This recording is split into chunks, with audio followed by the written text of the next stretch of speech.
More often than not, the single greatest barrier to growth and progress in business is a lack of focus. And this lack of focus can cover a lot of areas, but today I want to talk about customer focus. And by that I mean focusing on your core customers. So if I asked you right now, who is your core customer and what do they look like, would you be able to tell me? Or are you and your business not too clear on that? The way most businesses start is by being product focused rather than customer focused. So we have a product to sell, let's go and find some customers to sell it to. And the customer selection criteria early on looks a bit like this. Do they have a pulse? Tick. They qualify to be a customer. And then as the business grows, it gets a bit more focused on who to target. But then perhaps someone has the bright idea for a new industry or a new customer to chase, and the focus is lost. And so the cycle goes. So the challenge with that is, though, that if you're not 100% focused on who your core customer is, you won't get the benefits that focus brings. And the analogy is often spoken about being a mile wide and an inch deep. And this is where there's no clear focus on who your core customer is.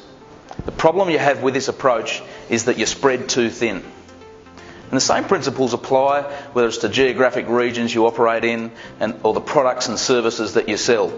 If you expand beyond where is necessary just because there's an opportunity to do so, you'll end up spreading your business too thin. So let's look at a practical approach to decide who your core customer or customers are and how to bring focus within your business on these core markets. So first up, you need to collect your data. So gather the data on your current customers and their history with your business. So sales and profit numbers, of course, number of customers, then map the data to give you the trends, the growth, the market proportions, etc. In addition to your internal data, you also want external data on industries and markets and trends. And you can engage a market research provider to do this if it's required. So secondly, you need to rank your customer segments. So use the data that you've collected to score or rank customer segments against various categories. So what is the market potential? What gross margins are achievable? What is the average customer value? Customer acquisition cost and lifetime value? Is the segment growing or is it declining? How easy are they to sell to? What are the barriers to entry for new competitors? And what do these customers like to work with? Do they pay well? Perhaps there's other categories as well that are important to your business.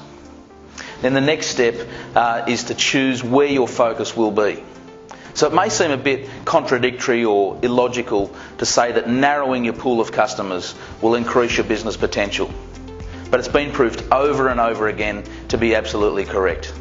A narrower focus brings speed and efficiency and effectiveness and economies of scale, and it will align your team and make your business more simple and easier to manage. So make a clear decision as to which customer segments are core and which ones are not. And then finally, implement the core customer focus. So if you've worked out which customer segments are going to provide value, you have to actually implement that focus. Work out a transition plan if required to move from where you are to where you need to be. And then this should influence every area of your business: your brand messaging, your marketing and lead generation, your sales approach, the inventory you hold, etc. Then build your customer personas, communicate it clearly across the team, and just make it happen. So I hope this topic has helped you think about how you might be able to apply some focus to your customers in order to help your business scale up. As always, if you have any questions, please get in touch, and we'll see you again this time next week.